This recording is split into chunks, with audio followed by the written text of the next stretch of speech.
And a very good evening, everyone, and welcome back to the Cadet First Class Club. After a week off, we are back as the Army football team is back this week for another edition of This Week in Army Football, taking you up until 8 o'clock as we talk about the Black Knights beginning their second season, you would say, the Commander-in-Chief's Trophy season. Coming up on Saturday, Black Knights will travel out to Colorado to take on the Air Force Falcons, noon Eastern time.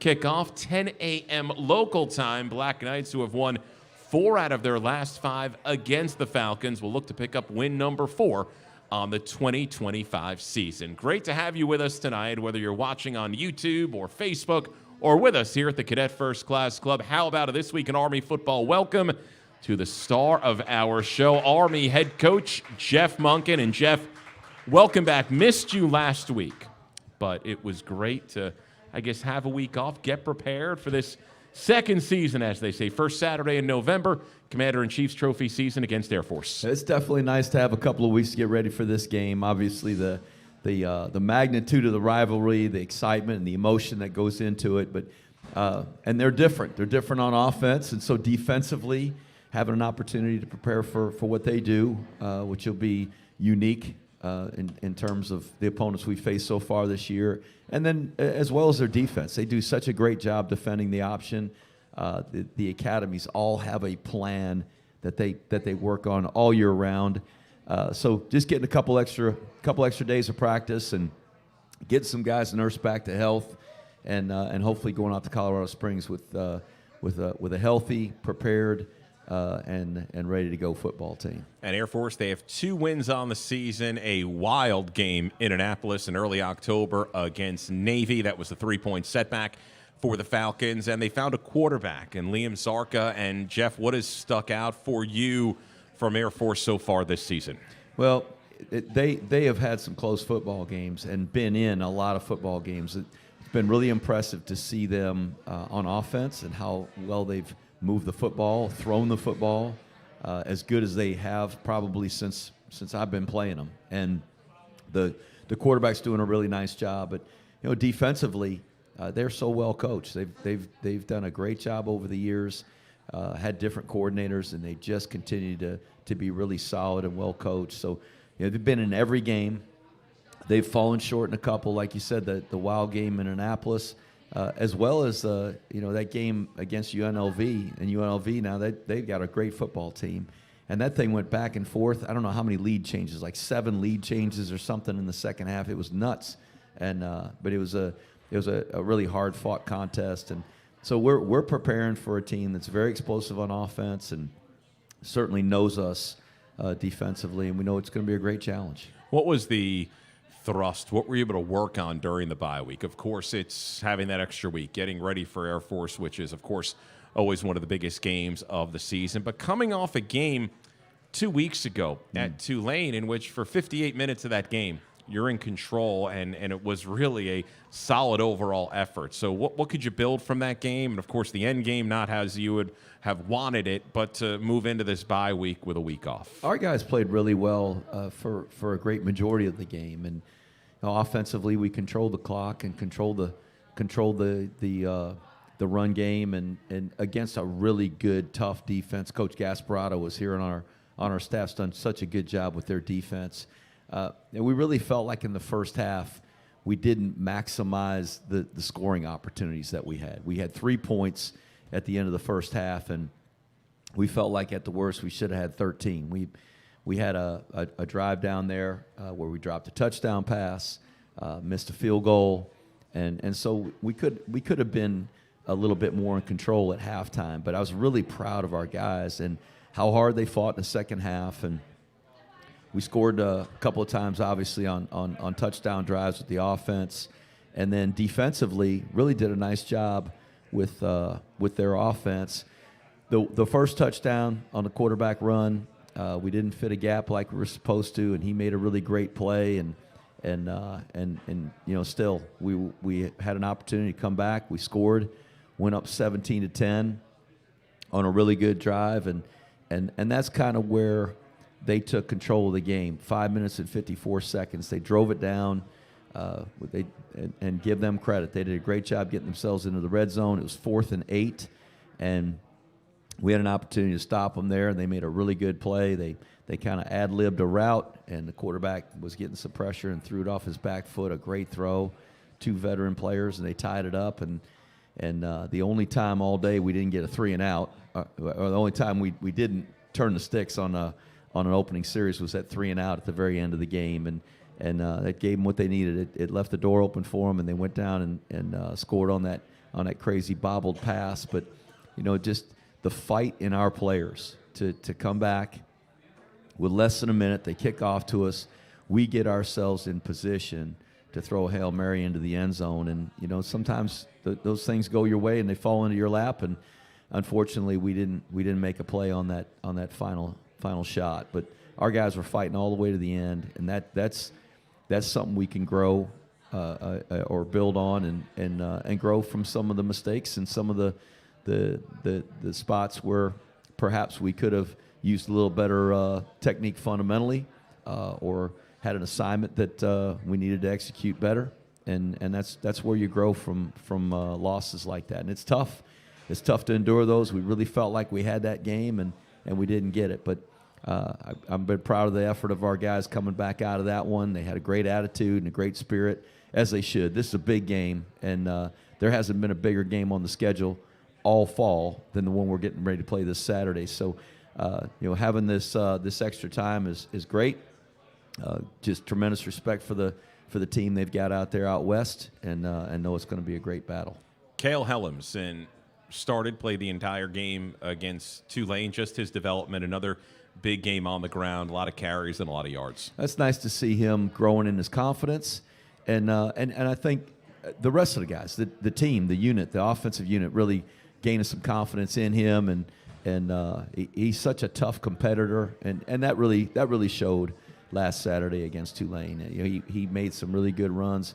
I think he carried it 40 times almost, and was it 39 carries? Yeah. And had carried it 40 the week before. So that's a lot of carries in a couple of weeks. But he wanted the ball, and just the way that game was going, it was we needed him. So made some good throws, and that part of his game is coming along too. So hopefully we'll continue to improve as a team. He'll continue to improve as a player, and we'll play better this Saturday than we did the last Saturday, and hope that'll be good enough. Did anyone need the bye week more than Cale Helms? He's taken a lot of hits, a lot of carries on that body. Yeah, you know what? That guy's tough, and I'm sure he's glad to get a little bit of rest, but he's like a lot of our guys. We played that game on Saturday, and I promise you, if they said we got a game the very next day, our guys would have teed it up and been ready to go. That's just the way they are.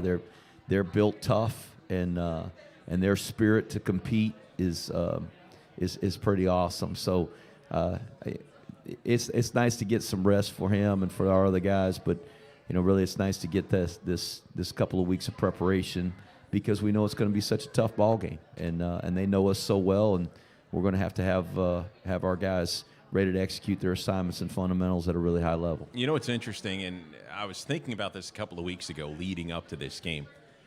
There's no player on your team that has played a game at Falcon Stadium at the Air Force Academy. There's no Air Force player that's played an Army Air Force game in Colorado Springs. Yeah. If you think about the last 2 times the game would have been at the Air Force Academy, 2021, part of the 2-year contract to play the game at Globe Life Field in Arlington, Texas. Then 2 years ago, the game moved to Invesco Field at Mile High. Your team winning both of those games. That's got to be interesting. Is there anything you need to do to prepare this team to go out to this stadium in a rivalry when there's not even a veteran on your team that's played out there? I don't know. I don't know that we've got to do anything different or anything particular to that stadium. A lot of people make a lot of noise about the altitude. I've been out there several times to play, not just with the Army team, with other teams too, and that to me is just a mind game that people try to play with you. It doesn't, we've never done anything or eaten certain foods or any of that stuff. And I know all those teams out there in the West, they love to tell you how high their altitude is and all that stuff. And maybe it does make a difference, but we're just going to try to go out there and play our very best. In the last 2 trips out there 2017 and 2019. I remember vividly those two games. And in 2017, we played so well. And then we're back out there in 2019, and that was just a back-and-forth battle. And we had the ball down there in the goal line and just couldn't punch it in at the very end. So it's a tough place to play. It's a tough environment. But I think going on the road is tough. Playing anywhere is tough. But playing an academy game on the road is particularly challenging because they've got they got a crowd that's in their favor. They've got their corps of cadets or their brigade of midshipmen or the air wing that they have out there, and they're making noise, and it means a lot to them, and so it's just particularly challenging. So we're going to have to really focus and concentrate on doing our job, and like I said, execute at a high level and hope it'll be good enough. So one of your Army players, all of them are going to be headed out to Colorado Springs for the first time. We'll be joined by one of them in our next segment here on This Week in Army Football, and a junior, the anchor of your offensive line. He's been in that starting lineup since his plebe year. Your fine center, New Jersey native, Brady Small. This guy's tough as nails. Don't try to arm wrestle him up here. He's tough and strong, and he's just a bully. He does a great job in the middle for us, and this guy started his first game as a freshman, and that's really hard to do. And the improvement that he made over the course of that year, and just how well he's playing right now in his career is just awesome. But that's having experience, and you only get that experience from playing. He's played a lot of games. Our guys have a lot of faith in him. They have a lot of trust in him.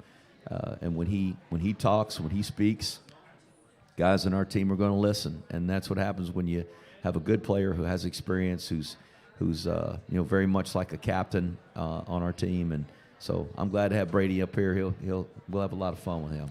A lot of fun with Brady Small, our special guest on This Week in Army Football, coming up in just a moment right here on the Army Sports Network from Learfield.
3.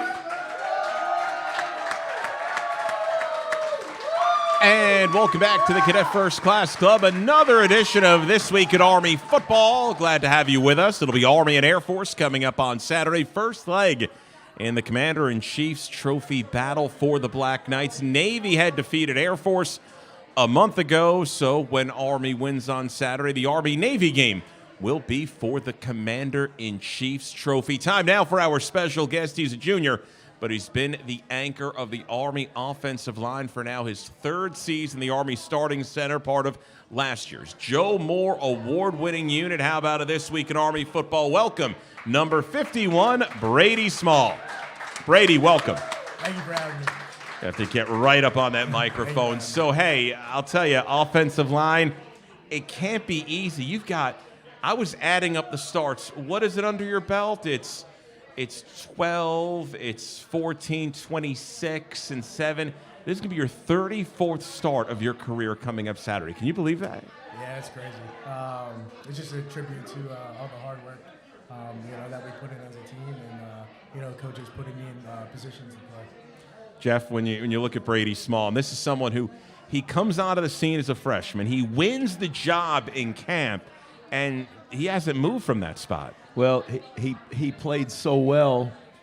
He actually was the backup center going into the first game, and Bill Katsianis got hurt, and Brady took over as a starter as a freshman in the first ball game, and I guess we probably fully assumed Billy would get healthy and take the job back over, but he played so well, he didn't relinquish it, and man, he's just gotten better and better and tougher and stronger and more physical and honing his craft, the fundamentals, and man, I'm just really proud of him. He's done a great job.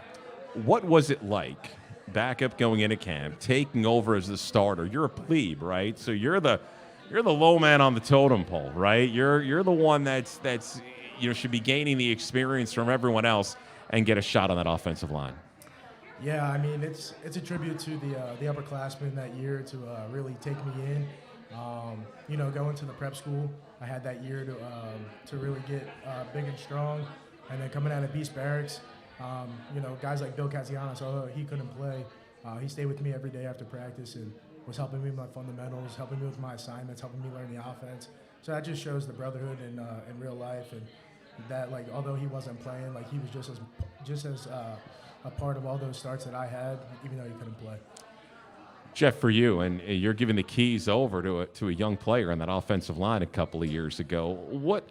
How great is it been able to see his growth, right? He's getting that opportunity, but then he's still been getting better over the past couple of years. He has, and I think he's helped that whole unit just develop a personality and temperament, a toughness, and it's what we need. It's who we've got to be up there, and I think every offensive line probably aspires to be a tough physical unit, but our guys they're tough and physical, and it starts right here with Brady, and having a guy that's a 3-year starter, and a guy that's on All-American lists and those kinds of things.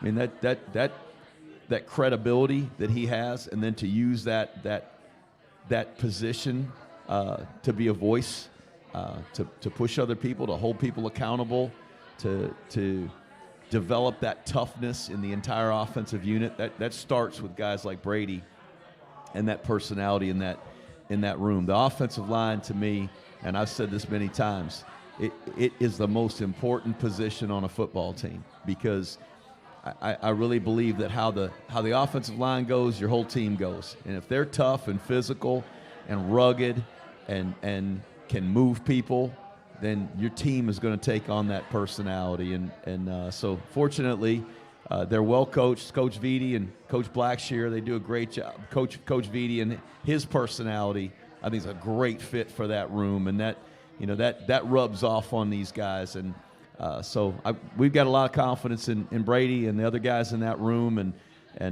we're going to need that confidence in them on Saturday. Brady, a lot of swagger in that offensive line room. Yeah, absolutely. I mean, like Coach said, Coach Vitti does a great job with us. He really instills that mindset that lethal mindset that we come to the field with every single day. He's one of the best leaders that I ever met. and he's been doing an outstanding job even since I was a freshman.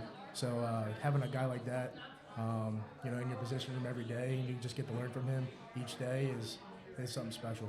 So we love players that come to West Point from New Jersey, right, Jeff? Jeff, you've done very well in New Jersey. We have. We've gotten some really good players from New Jersey. Take me through the process from high school to come here to West Point. Yeah, so I went to St. Augustine Prep. Coach Drinkle recruited me.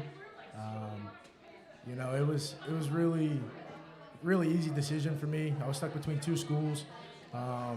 And ultimately, when I came up here, and the deciding factor for me was when I walked into that weight room and saw Coach Hughes doing his thing with all the guys, and I just saw the atmosphere, and I absolutely fell in love with it. And then obviously going to the prep school, learning more about the military aspect, I really enjoyed it. And then obviously coming down here as a plebe, going through Beast Barracks, it was a great experience, something that I really enjoyed. And then having the opportunity to play as a freshman was a really neat experience. Let's go back to your plebe year. So Army is just about 2 years ago, right?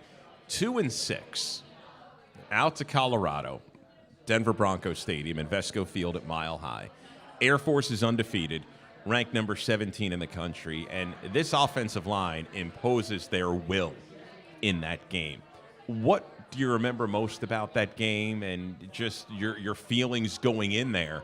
A huge underdog against an undefeated, nationally ranked team and winning the way your offense did it. Yeah, I think the thing that sticks out to me the most was that week of practice leading up to the game. You could just tell if you were at the practice, the mindset was just different. It was a collective group of guys that had one goal, and it was to win, and at any cost.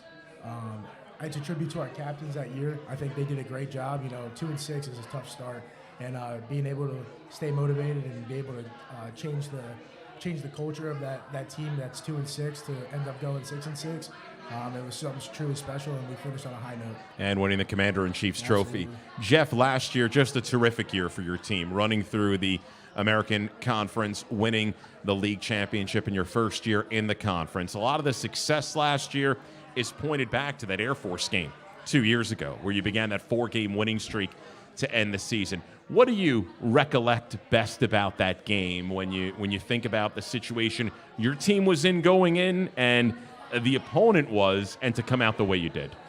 Well, our guys just played really well that day, and it wasn't about emotion. It was just execution. The guys executed really well. We scored on the opening drive. Bryson Daly had that long run and kind of set the tone for the game. But our defense played so well.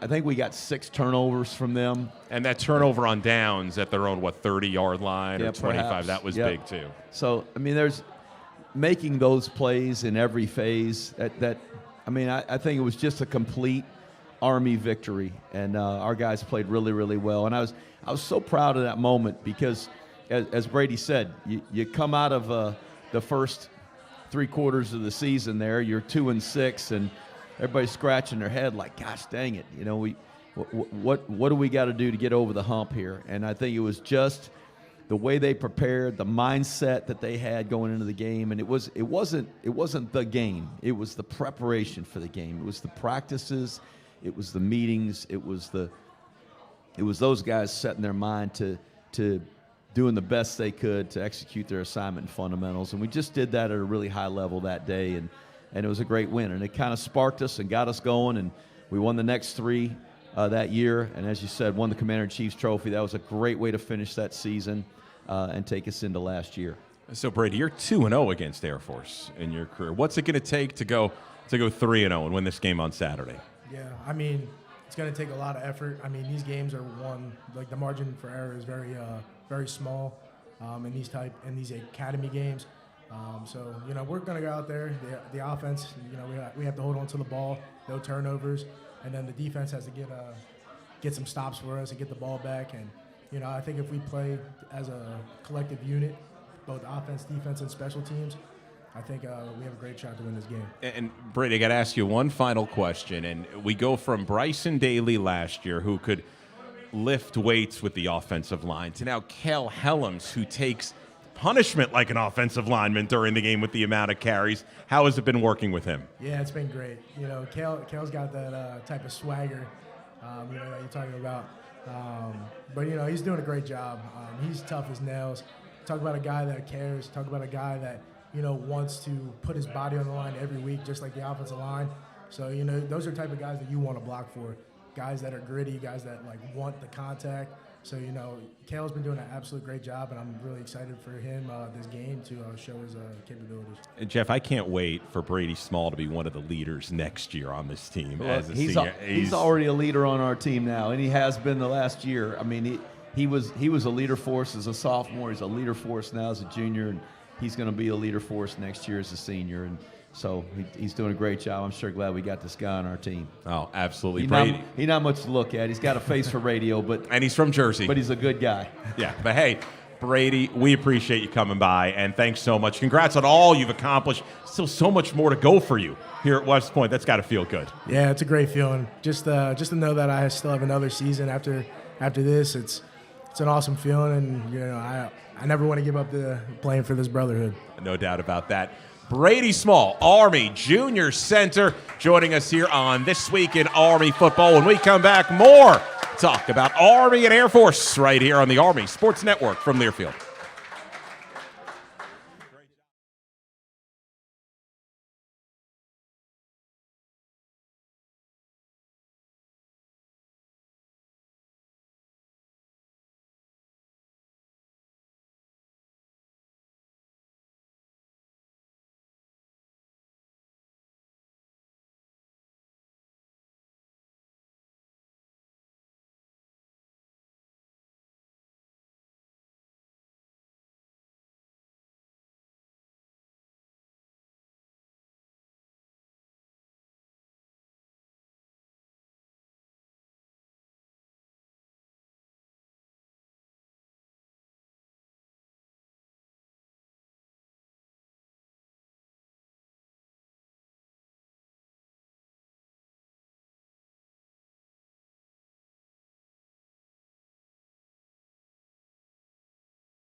3.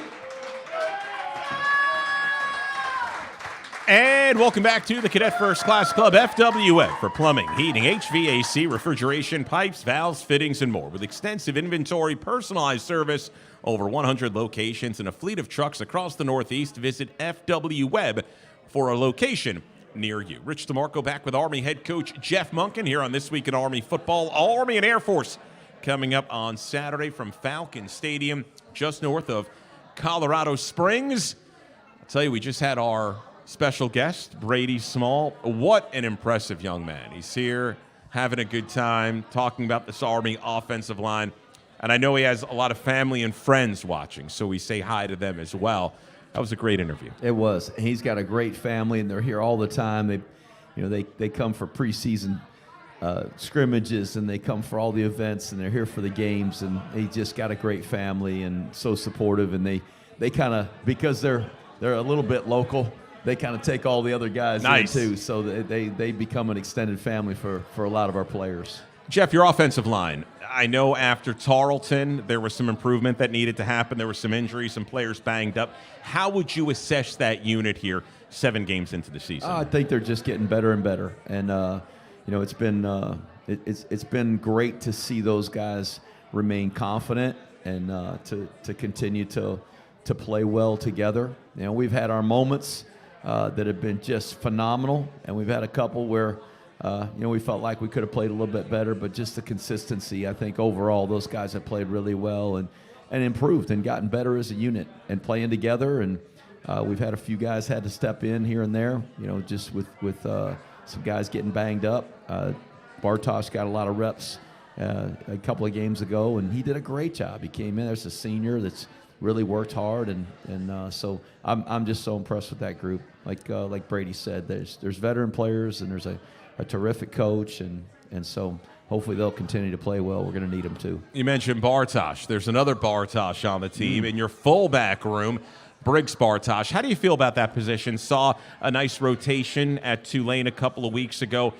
4, it could go maybe even 5 deep when you look at warm-ups and everything. How do you feel about that room? And if I had to think about a unit that might be getting better as this year goes on, I look at that fullback room with a lot of guys getting a lot of reps. Oh, there have been. There's been quite a few guys that have played and made some good plays. Obviously, you mentioned the young Briggs Bartosh, and he had a great run against North Texas. Got us on the scoreboard for the first touchdown of the game. That 75-yard one-play drive, and I mean that he kind of burst onto the scene with that run, and he's had some carries between that one and now, and really done a nice job with the opportunities he had. But Hayden Reed, a veteran player, Jake Rendina, a veteran player, Carson Smith, a junior, not much experience before this season, but he's had some good runs, and he's improved a lot in his game without the football in his hands, and so it's been great. Really a mix of guys and their skill levels, their body types, but we're getting work out of all those guys. So we're going to continue to try to piece that together and play the right guys at the right times, and I think you'll continue to see a pretty good rotation there. Jeff, we touched on Air Force and the offense in our opening segment. They found a quarterback in Zarka. He can run the ball very well, also averaging nearly 11 yards per attempt throwing the ball. For our fans that maybe haven't watched Air Force or really been following the Falcons until this week, how would you explain how dangerous he is from that QB position? Well, he is a really strong runner, powerful runner, and he's a fast player, and probably deceptive when people watch him. He's long and has a long stride, but he was a track athlete and has a 11 flat 100-meter time. That's pretty legit. But he's thrown the ball so well, and that's something that's an element that for all the academies, none of us throw it a whole lot, but he's thrown it very effectively, and that's really he's kept them in games and won games, and that back and forth battle with UNLV. Holy smokes! I mean, they were hitting some pass routes, and he does a great job with that area of his game, and so there's a lot to defend there, and it's not the old triple option that we once knew. And really, none of the academies are those kinds of teams anymore. So there's a lot more to defend, and just makes it more challenging. It's Army and Air Force coming up on Saturday, noon kick time from Colorado, 10 a.m. local time. You can listen across the Army Sports Network at 10 a.m. Eastern with the Army Football Tailgate Show. More talk about Army and Air Force coming up in just a moment right here on the Army Sports Network from Learfield.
Three. And welcome back to This Week in Army Football, live from the Cadet First Class Club. We'll be back here 1 week from tonight as we get set for a homecoming week. Army and Temple, that game coming up November 8th. Limited tickets on sale for Army's final 2 regular season home games. Temple on November 8th. Tulsa November 22nd. Call 877-TIX-ARMY. Visit ArmyGameDay.com. And Army basketball will also begin its season 1 week from tonight. Men's, women's basketball doubleheader at Crystal Arena. A new video board for Army basketball. That's a lot of fun. We'll add to the game day experience. Looking forward to seeing that. We see it some games. Maybe they'll walk over the walkway. You'll sit with the cadets. You'll take in some Army hoops. So that right around the corner as well. Jeff, health-wise, and I know everyone's banged up this time of year. How did your team take the bye week, and how do you feel here 5 days out from the next game? Well, obviously better than we were coming out of the game. It just, this point in the season, every team is experiencing this. We're not alone in that. Your bodies take a toll, and it's nice to have a week like this where you can kind of refresh and catch up a little bit, get extra treatments, and get some of those nagging injuries out of the way, and give some guys some days where they can rest. And we got a few of those. And we had some injuries that unfortunately happen in football where it's going to last a little bit longer. There's not much we can do about those on a bye week. But I like where our team is at, and we're gonna work really, really hard this week to not only prepare ourselves but have ourselves physically ready to go. And it's a long way to travel, and we'll go out there Thursday and try to get settled in and get ready to play our best football on Saturday. Jeff, being at practices in the spring and in the preseason, you're preparing for Air Force and Navy, for that matter, throughout the year. How much do you, whether it's a mindset, whether it's the type of offenses they run or might be running, how familiar do you make sure your team is so even with a bye week before a game, they're really up to speed in what they could see? Well, we really try to do that throughout the season and take some brief periods, maybe 5 minutes, just 5 minutes to spend on defending the other academies' offenses. Defensively, a lot of what we see throughout the year, there is some carryover, but there are some things that the other academies do that are unique, and we try to sprinkle those in and practice against those defenses and those looks. And it's really hard to simulate what the other team does at a game speed, and it doesn't matter what teams do. It's difficult to simulate, but we try to do our best to have our guys kind of up to speed, so when we get to these weeks, it's not like, oh, we got to start playing a completely different sport here. We really want to have our guys kind of in tune to both the Air Force and the Navy games, because they are such big games. I mean, there are not two more important games on the schedule than those, so we obviously want to be ready for them. Jaden Mays Justin Weaver didn't make the trip to Tulane a couple weeks ago. How's he feeling?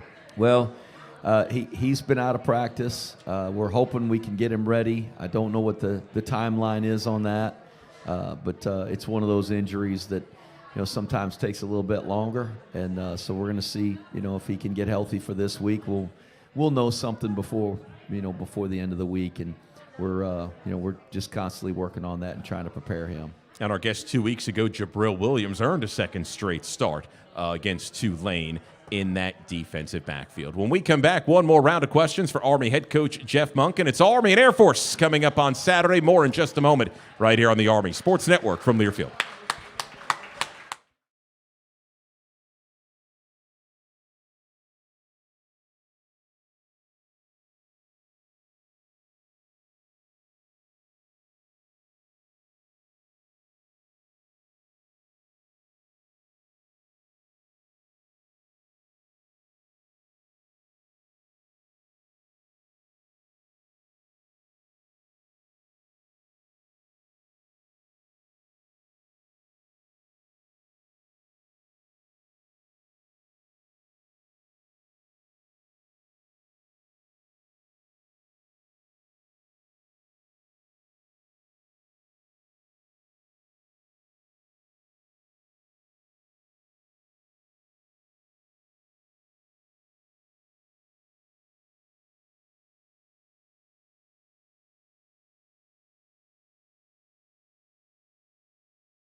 And welcome back one more time on This Week at Army Football. Army and Air Force, first leg of the Commander-in-Chief's Trophy season for the Black Knights coming up on Saturday. Falcon Stadium out in Colorado. Noon kick time, 10 o'clock airtime across the Army Sports Network with the Army Football Tailgate Show.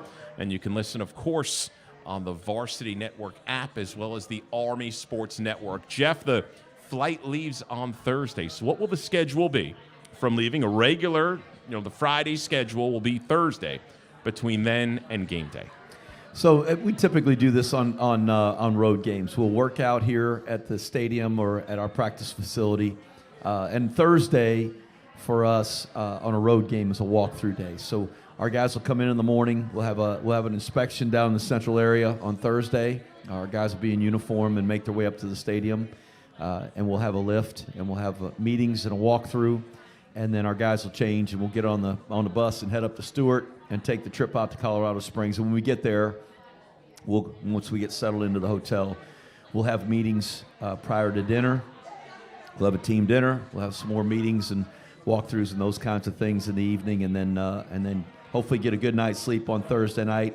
And then Friday morning we have a practice, and we'll our last practice before we play, we like to do that on Fridays and take about an hour to run through both offensively and defensively, as well as our special teams in preparation for the game. And it's an early start, so a 10 a.m. local time kickoff out there. So early to bed on Friday night, and hopefully have our guys rested and ready to go.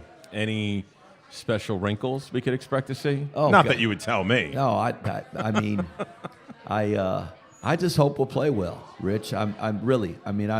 These are hard games to win. They are so fiercely contested. Both teams want to win. There's a lot riding on it always, and so I just hope we can play well, that our guys will execute their assignments and play well fundamentally and give ourselves the best chance, and hopefully we make enough plays. How much will you watch Air Force and Navy, for that matter, during the or any upcoming opponent, right? You're always, I like to say, you learn everything about the next opponent, then you literally forget it the next day because you got to learn about the next one. You mentioned how much you work with your team during the course of the year, short little periods. Mm-hmm. How familiar do you want to get as a coach? I know you've gone up against Troy Calhoun many times, right? How familiar do you want to get with a team? Well, I don't call the plays on offense or defense, and we've got experts doing that. Nate and Cody do a terrific job, and they really prepare their units for the game. I like to watch the opponent. I like to watch their players and just get an idea of what our coaches are thinking in terms of game plan, and let them do their job and get our guys prepared. And my job is to have our team collectively ready to go, and that's to play complementary football, to play motivated and inspired football, to execute, be professional, do their job. And so I want to do my part and what I'm responsible for, and part of that is knowing our opponent and knowing maybe what we need to do in terms of game management and preparation with our team. So I think we got a great staff. They do a terrific job preparing our guys. They coach fundamentals with great effort and great meticulous detail, and we have to here. And hopefully, like I said, Saturday, that'll show up, and we'll give ourselves a great chance. You were very clear after the game against Tulane with our sideline reporter, Tony Marino, on the field. You said, hey, it's on to this next season. It's going to be Air Force. And the most important game we have so far this year, and when you look at this run, right, it's going to be Air Force, Temple, Tulsa, UTSA, and Navy. Those are 5 tough games, and it's really like a whole other season. It is, and the CIC season is completely separate from everything else. And that's one of the neat things about being a part of this rivalry and being a part of the Commander-in-Chief's Trophy, is that we've got 2 games built into the schedule that really are magnified. They are big football games, and it's for a season all in its own. And so this is the first leg of it, and it's a huge game for both schools. It certainly is for us, and one we desperately want to win. But it's going to take execution. It's going to take our guys doing their job and playing really well, and hopefully we'll do that. My last question, Jeff, and I just saw a clip. We run highlights here in the Cadet First Class Club of, memorable plays throughout the year and such. And there's a shot of you wearing the old Red Blake hooded sweatshirt with the large A on it. I know that coaches were given some different kind of gear in what we call our classic collection. What will you be donning on Saturday out at Air Force? I'm going to be wearing that same hooded sweatshirt with the A on it and the hat, and I think we're going to have the rest of our coaches wearing that too. So that's channeling some inner Red Blake here. Yeah, some old school gear for an old school type rivalry. So it's pretty neat. It's pretty neat to wear those classic pieces. It kind of makes you feel a part of the history of this great academy and this great program, and that's one of the things when I was fortunate enough to accept this job here, the history of West Point football. And I've got a family of football coaches, and my Uncle Bill, who's my dad's youngest brother, called my dad when I took the job, and he said, does he know the guys that have coached there? Does he know that history and the legends that are there? And certainly I did. And so to walk through the Red Blake Gallery and see all those old uniforms that we've been wearing now with the West Point on there. It bridges the gap, right? It awesome. Bridges it. It is awesome. It makes you feel part of the history. So hopefully we'll play well enough that people want to remember this one in history. And you're chasing Red Blake down that win meter, Coach. Well, look, there's only one Red Blake. He's pretty special. Jeff, good luck on Saturday. We'll see you on the flight on Thursday. You got it. That is Army head coach Jeff Monken. This broadcast, an exclusive presentation of Army West Point Sports Properties, a property of Learfield under the broadcasting rights granted by the United States Military Academy at West Point. This broadcast is copyrighted. Any reuse of this presentation prohibited without the express written consent of the Academy and Army West Point Sports Properties. General Manager of Army West Point Sports Properties is Steve Tucker. We'd like to thank Skyler and Jimmy on site, Tony back at the studio, Michael Tornillo keeping us on the air here on YouTube for our special guest, Brady Small, Army head coach Jeff Monken, Rich DeMarco saying so long, Army and Air Force coming up on Saturday afternoon. Thank you so much for watching and listening. Have a great rest of your night, everyone.